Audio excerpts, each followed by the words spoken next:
안녕하세요. 부산소망교회 배대근 목사입니다. 오늘도 배대근 목사와 함께하는 재미있는 성경 표현 탐구라는 시간을 가져보도록 하겠습니다. 오늘은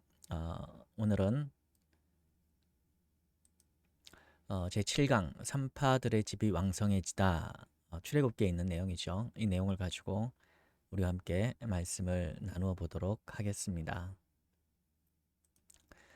어, 자, 출애굽기 1장 21절인데요. 우리 한번 같이 읽어보겠습니다. 그 산파들은 하나님을 경외하였으므로 하나님이 그들의 집을 흥왕하게 하신지라, 이렇게 개역 개정 성경은 표현하고 있습니다. 자, 그 산파들은 하나님을 경외하였으므로 하나님이 그들의 집안을 흥왕하게 하신지라. 여러분, 이 내용을 모르는 분들이 혹시 있을지 몰라서 제가 간단하게 설명을 해드리도록 하겠습니다. 이 내용이 어떤 건가 하면 이 내용은 다른 것이 아니라 이스라엘 민족들이 애굽에서 400년 동안, 약 400년 동안 노예 생활을 하게 되죠. 물론 400년의 기간을 전부 다 이제 노예 생활을 한 것이 아니라 새 왕이 들어오고 난 다음에 일정 기간을 노예 생활을 한 겁니다. 자, 그런데 이렇게 새 왕이 일어서고 난 다음에 이스라엘 민족을 이제 노예와 같은 그런 상태에 빠뜨렸는데, 그 왕이 한 일이 무엇인가 하면 첫 번째로는 강제 노역을 시킨 겁니다. 그래서 비돔과 람셋이라고 하는 국고성을 만들도록 이스라엘 민족에게 강제로 노동을 시켰죠.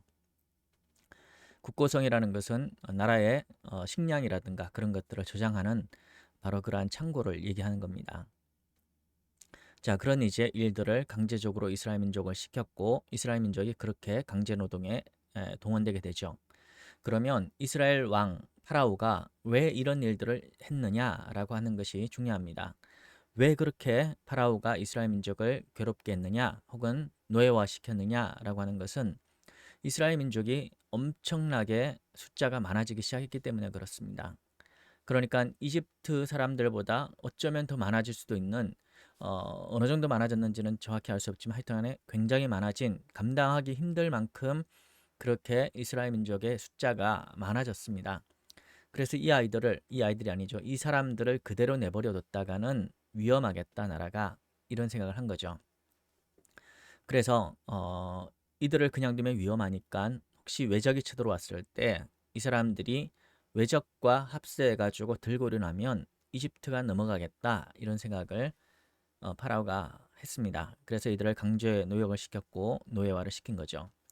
자, 그런데 그렇게 했음에도 불구하고 이스라엘 민족의 숫자가 줄어들지 않습니다. 오히려 더 늘어나는 거죠. 그러자 파라오가 어떤 결심을 하는가 하면 이 아이들을 죽여야 되겠다. 새롭게 태어나는 이스라엘 민족의 히브리인들의 아이들을, 남자아이들을 죽여야 되겠다. 이런 이제 생각을 하는 겁니다. 그래서 이 파라오가 두 명의 산파들을 불러들이는데 그들이 바로 십브라와 부하라고 하는 바로 그러한 두 명의 산파입니다. 많은 성경학자들은 이 두 명의 산파들이 단순한 개인적인 두 명이 아니라 산파들의 우두머리였고 나이가 굉장히 많았을 것이다, 이렇게 추정을 합니다. 왜냐하면 산파들의 우두머리다라고 하는 것은 산파들을 다스리려고 하면 우두머리일 수밖에 없고, 그러다 보면 당연하게도 나이가 많아질 수밖에 없게 되겠죠.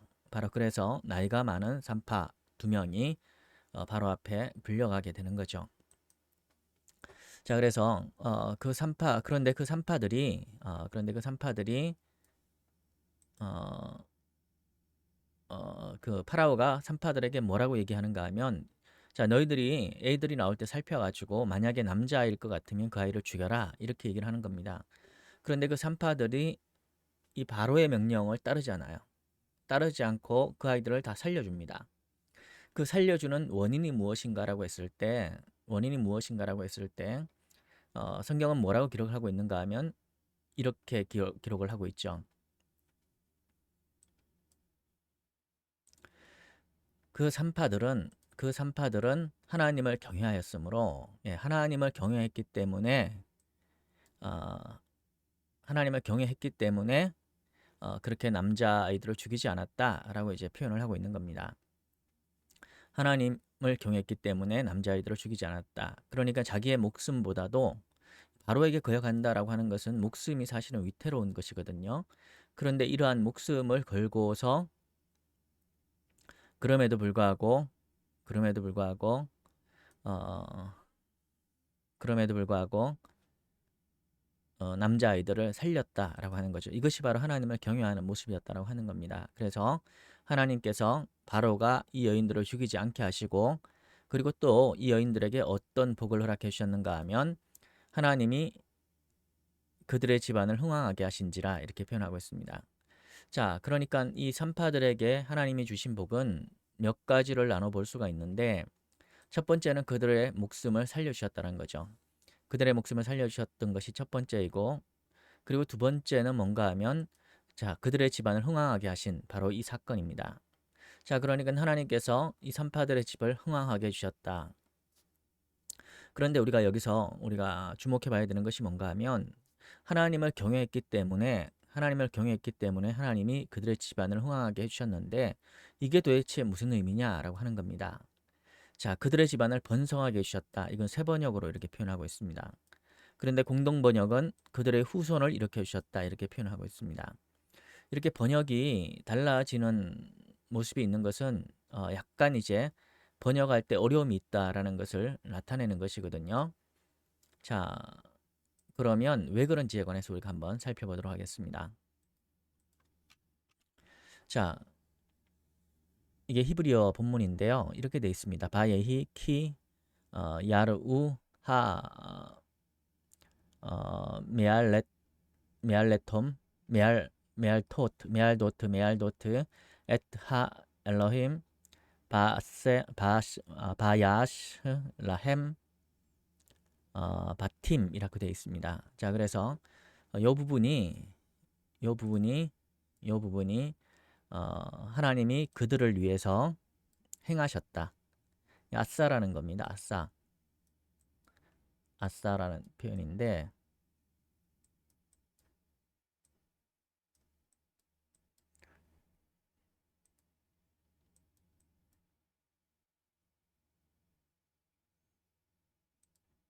아싸라는 표현입니다.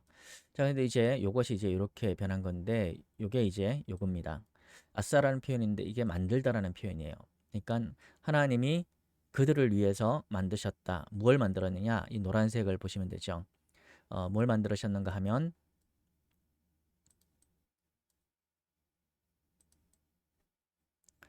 어, 바팀 이렇게 돼 있습니다. 바팀이라고 돼 있는데 이 바팀이라고 하는 이 글자가 뭔가 하면 바이트예요. 바이트. 어, 바이트입니다. 바이트예요. 이게 뭘 얘기하는 건가 하면 집을 표현합니다. 집.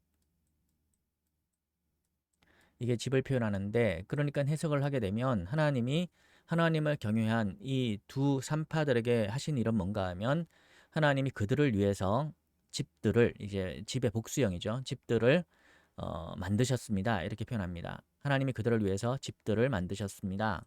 그러면 이게 집들을 만들었다라고 하는 것이 도대체 어떤 의미를 가지느냐라고 하는 겁니다. 여러분, 우리가 집이라고 얘기를 하게 되면 우리가 하우스를 생각할 때가 많이 있죠. 그런데 성경에서 집을 표현할 때 하우스를 표현하는 것이 아닙니다. 하우스를 표현하는 것이 아니라 가정을 표현하는 겁니다. 그러니까 어, 홈을 표현하는 겁니다. 가정. 그래서 바로 이렇게 하나님이 그 가정을 세워주셨다라는 겁니다. 이게 중요한 게 뭔가 하면, 자, 그 스튜어트라고 하는 그러한 이제 신학자는 뭐라고 표현하는가 하면, 자, 산파들은 그때 당시에 결혼을 하지 못했다라고 표현을 합니다. 왜 결혼을 하지 못하게 했는가 하면 산모에게, 그리고 태어날 아기를 위해서 모든 마음을 기울이도록 하기 위해서 그 여인들은 결혼을 하지 못하게 되어 있었다 이렇게 표현을 해요. 그러니까 원칙적으로 산모들은, 그러니까 산파들은 결혼을 하지 못했다라고 하는 거죠. 그리고 또한 이 십브라와 부하라고 하는 이 두 여인들은 어떤 여인들인가 하면 나이가 많은 산파였다는 거죠. 산파들의 우두머리였으니까 아마도 상당한 나이가 있는 그런 여인들이었을 겁니다. 자, 그러니까 당연하게도 나이가 들었고 나이가 들을수록 이제 가정을 가지기가 힘들고 자녀를 가지기도 힘들죠. 그리고 중요한 게 뭔가 하면 이 바이트, 히브리어에서 집이라고 하는 이 표현은, 바이트라고 하는 이 표현은 일반적으로 그 남자와 여자의 결합을 가정이라고 표현하는 것이 아니라 여기서 자녀들이 플러스 자녀입니다. 자녀. 그러면 이제 2대가 되는 거죠. 여기 1대고 2대가 됩니다. 1대고 2대. 그런데 플러스 손자까지 있는 여기 3대입니다. 이걸 일반적으로 히브리인들은 가정, 전통적으로 가정, 집이라고 하는 말로 표현합니다. 그러니까 집을 하나님이 만드셨다라고 하는 이 표현은요, 단순하게 어떤 뭐 아파트를 한 채 줬다, 혹은 뭐 빌라를 한 채 지어주셨다, 이런 의미가 아닙니다. 그녀들, 원래는 결혼할 수 없는 그녀들이 결혼할 수 있게 하셨다라는 거죠. 그리고 나이가 많음에도 불구하고 그녀들이 자녀를 낳았고, 그리고 손자, 손녀까지 벌 수 있도록 하나님이 그렇게 불가능한 일을 그녀들에게 행해 주셨다라고 하는 그런 은혜스러운 말씀이 되는 겁니다. 그러니까 하나님께서 정말로 하나님을 경외하는 사람들을 하나님이 사랑하시는데, 얼마만큼 사랑하시는가 하면 그들에게 또한 보상해 주시는가 하면 도저히 불가능할 것 같은 바로 그러한 일들을 하나님이 그들에게 행하심으로 말미암아서 하나님께서 그들의 경외함에 대한 상당한 보응을 해 주신다라고 하는 것을 가르쳐 주시는 것이 바로 오늘 이 본문입니다. 그래서 바로 이렇게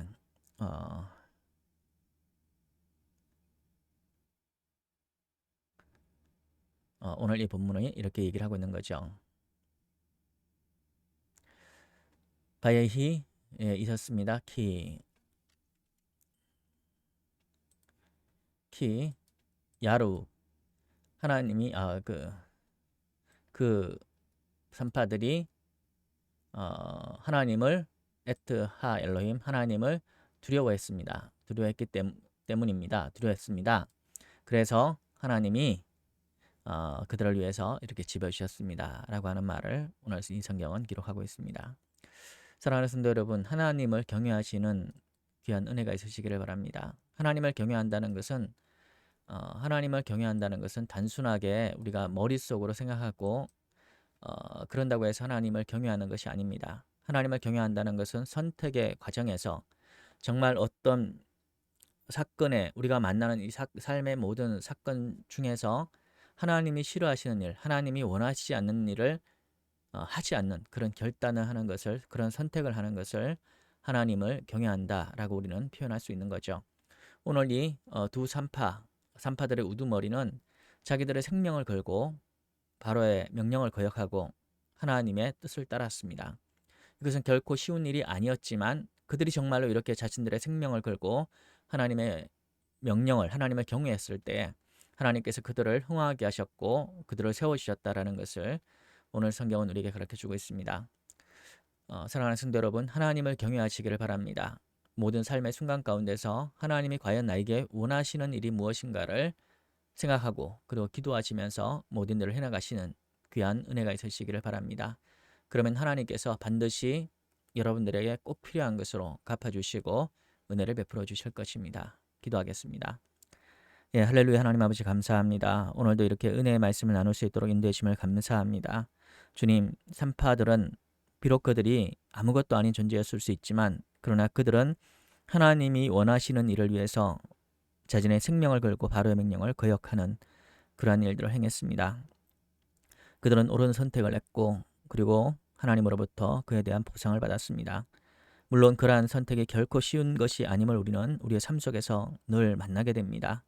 주님, 우리도 우리의 삶도 이 방송을 함께 듣는 우리 성도들도 늘 이 두 산파처럼 하나님이 원하시는 그런 선택을 할 수 있는, 그래서 하나님을 참으로 경외할 수 있는 삶을 살아갈 수 있도록 은혜 베풀어 주시고, 그래서 하나님의 살아계심을 만나게 주님 도와주시고 주님께서 세워주시는 그러한 귀한 은혜를 맛보게 하여 주옵소서. 예수님 이름으로 감사하며 기도합니다. 아멘.